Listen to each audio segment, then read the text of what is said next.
আসসালামু আলাইকুম ওরহমতুল্লাহ। আমি আপনাদের সম্মুখে এখন গুরুত্বপূর্ণ একটি সুন্নত, যে বিষয়ে অনেকে জানে না, সেই বিষয়ে আমি আপনাদেরকে আমরা দেখাচ্ছি। সেটি হলো কিভাবে মৃত ব্যক্তিকে গোসল করতে হয়। সেইটা এখন আমরা প্র্যাকটিক্যালে আমরা দেখাচ্ছি। তাহলে আপনারা দেখেন, শুরু করা যাক কিভাবে গোসল করাতে হয়। এখানে দেখেন গোসল করানোর জন্য উপকরণ, কাঁচি, বিভিন্ন ধরনের যন্ত্রপাতি আছে।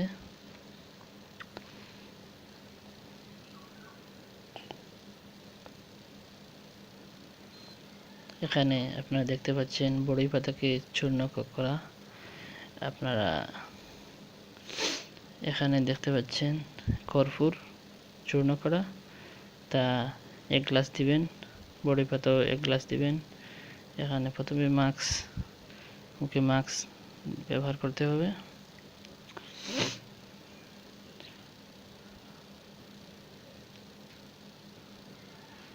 এখানে আপনারা দেখতে পাচ্ছেন এই পট্টি দিয়ে আপনারা পেশাব পায়খানা করাবেন।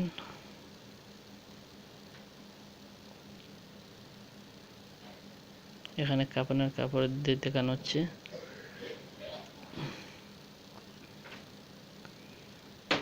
এই দেখেন ফিতা, এটা দিয়ে আপনারা মুর্দাকে আপনারা বাঁধবেন।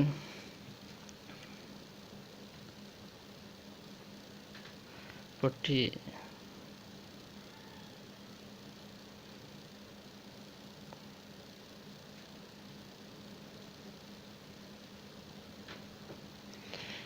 এই দেখেন বড়ই পাতার চূর্ণ। বড়ই পাতাকে আপনারা এই পানির মধ্যে দিয়ে আপনারা নাড়বেন। বড়ই পাতার গুঁড়া, এখানে কর্পূরকে 1 গ্লাস কর্পূরকে আপনারা পানিতে দিয়ে আপনারা নাড়বেন, পানির সাথে মিশ্রণ করবেন। এখন আমরা দেখেন আমরা কিভাবে মৃত ব্যক্তির শরীরের যে কাপড় আছে তা কিভাবে খুলছি। প্রথমে একটা চাদর তার শরীরের দিবেন, নাভি থেকে হাঁটু পর্যন্ত। তারপর শরীরের যে কাপড় আছে তা আপনারা খুলে ফেলবেন। আপনারা খুলতে পারেন, আবার এটা কেটে ফেলতে পারেন। আমরা এখানে যে কাপড় আছে তা আমরা কেটে নেব।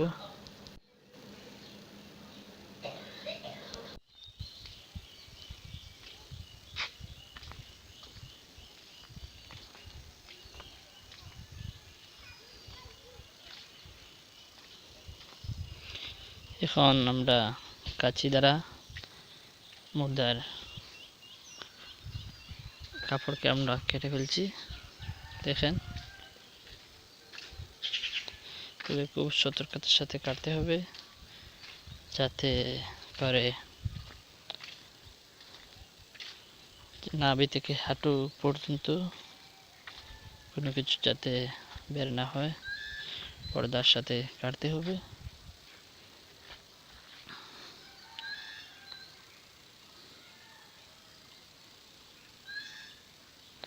আপনারা এই কাটা শেষ হলে আমরা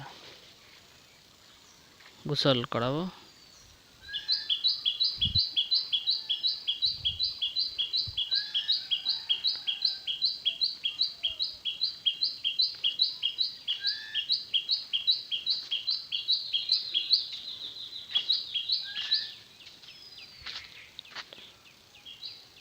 এখন আমরা মুর্দার হাতকে আমরা নাড়িয়ে কিছু নরম করছি, যাতে করে গোসল করাতে সুবিধা হয়। এখন আমরা মুর্দারকে মাথা সামান দিকে নিয়ে পেটে সামান্য চাপ দিচ্ছি, যাতে ভিতরে কিছু থাকলে তা বেরিয়ে যায়।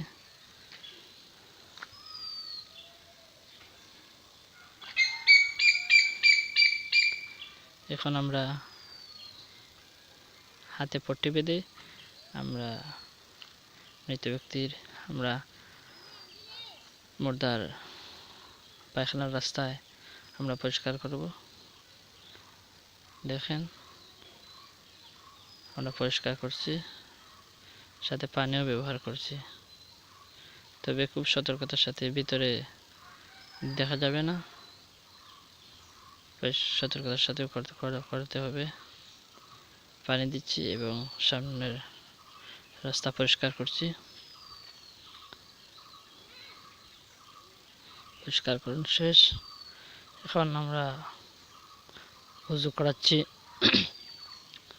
জীবিতদেরকে যেভাবে উজু করানো হয় সেভাবেই।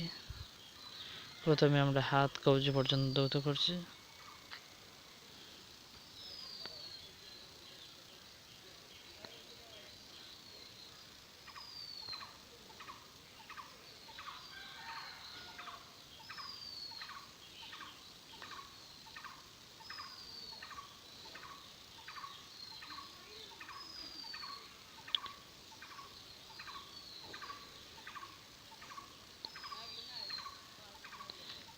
মুখ পরিষ্কার করছি।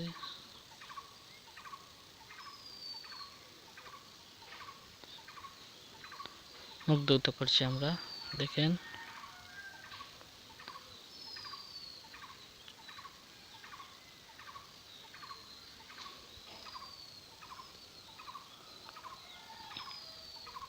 আমরা হাত ধৌত করছি, ডান হাত,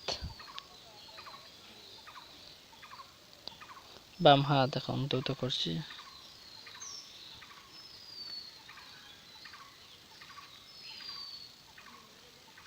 মাথা মাসে করছি, কানও মাসে করছি।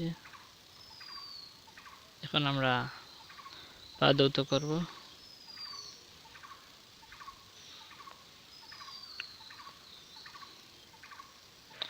ডান পা প্রথমে ধৌত করবেন।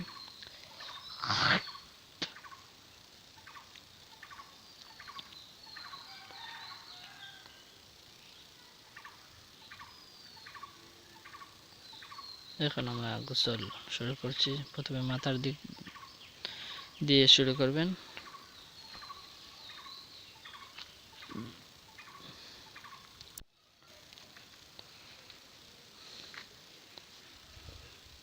মাথা ধৌত করার পর আমরা মৃত ব্যক্তির ডান দিক থেকে আমরা শুরু করব।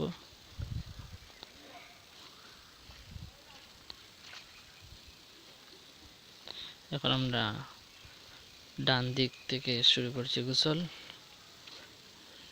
ডান দিকে ধৌত করার পর আমরা বাম দিক ধৌত করব। তবে ভিতরে আমরা সতর্কতার সাথে পানি দিব। তবে ভিতরে কোনো অবস্থাতেই আপনারা দেখবেন না, দেখা যাবে না।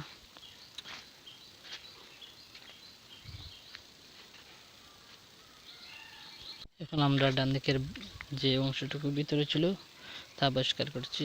বাম দিকে কাত করে আমরা ডান দিক পরিষ্কার করছি।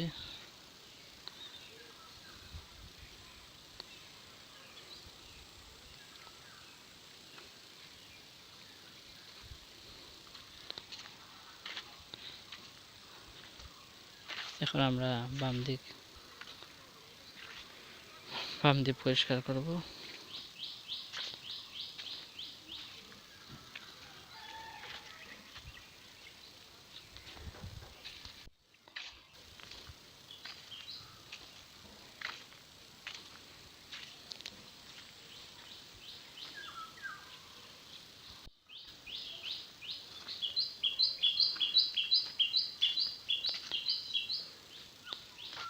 এখন আমরা ডান দিকে কাত করছি যাতে বাম দিকের পিঠ এবং বাকি অংশ যা আছে তার জন্য পরিষ্কার হয়।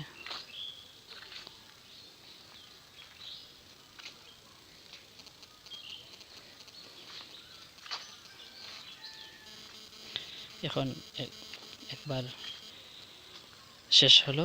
এখন আবার শুরু হলো গোসল। তৃতীয়বারের গোসল। এখনও আমরা আগের মতো, আগে যেরকমভাবে ডান দিক থেকে শুরু করেছিলাম, এখন আবার ডান দিক থেকে শুরু করব। এরকমভাবে আমরা গোসল করাবো।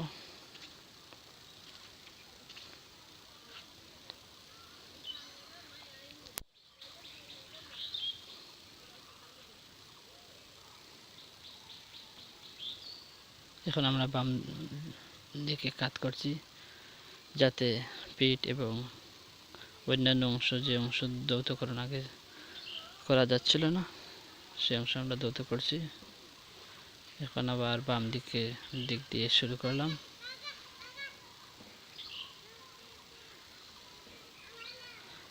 বাম দিকে শেষ হওয়ার পর আমরা এখন বাম দিক শেষ হলে তৃতীয়বার আপনারা কর্পূর মিশ্রিত পানি দ্বারা গোসল করাবেন।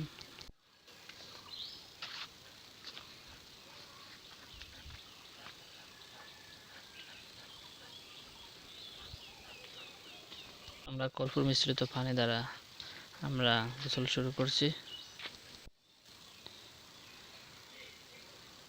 আগের মতো আবার আমরা শুরু করছি। কর্পূর দিয়ে গোসল করানো সুন্নত। কর্পূরের মিশ্রণ দিলে লাশ সহজে পচন ধরে না, পোকামাকড়ের আক্রমণ থেকে রক্ষা পাওয়া যায়। তারপর যে দুর্গন্ধ আছে তা দূর হয়, সুঘ্রাণ তৈরি হয়। এই জন্য কর্পূর মিশ্রিত পানি দেন তাহলে ভালো।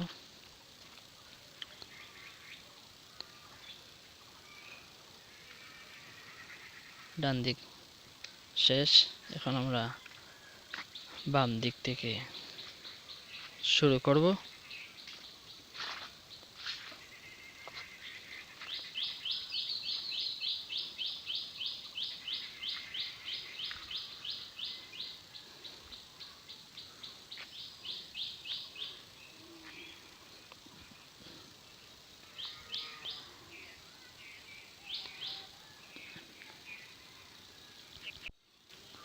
এখন আমাদের শেষ হয়ে গেছে। এখন আমরা শরীরকে মুছবো। এই দেখেন, বড় আগের মতো চাদর দ্বারা আমরা শরীর মুছতেছি, এবং আগের যে কাপড় ছিল আমরা এটা দিয়ে আগের কাপড়টা আমরা সরিয়ে নিব।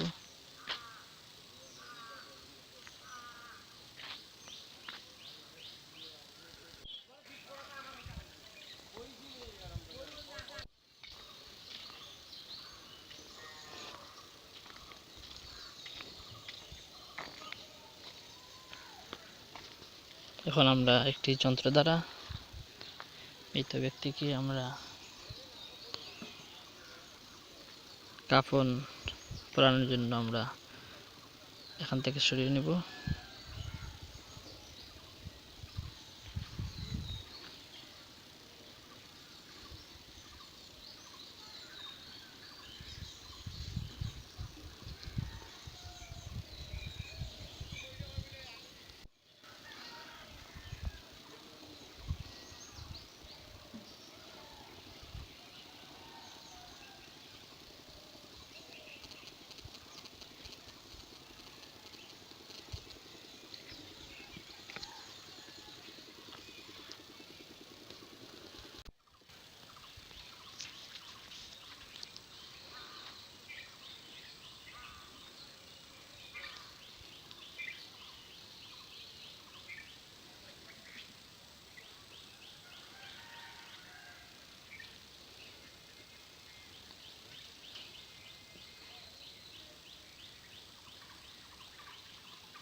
এখন আমরা মৃত ব্যক্তির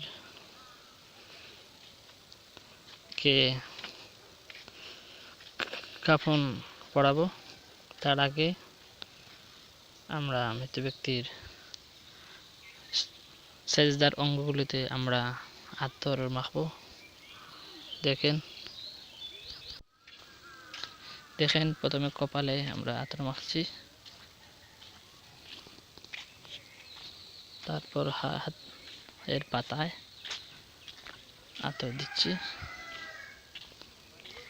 তারপর হাঁটুতে আতর মাখবো।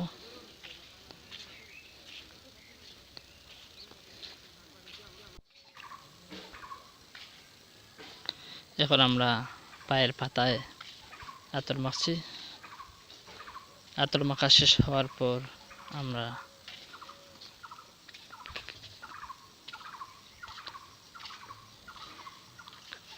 কাফন পরিয়ে আমরা যে কাপড়টি আছে সেটা আমরা বের করে নেব।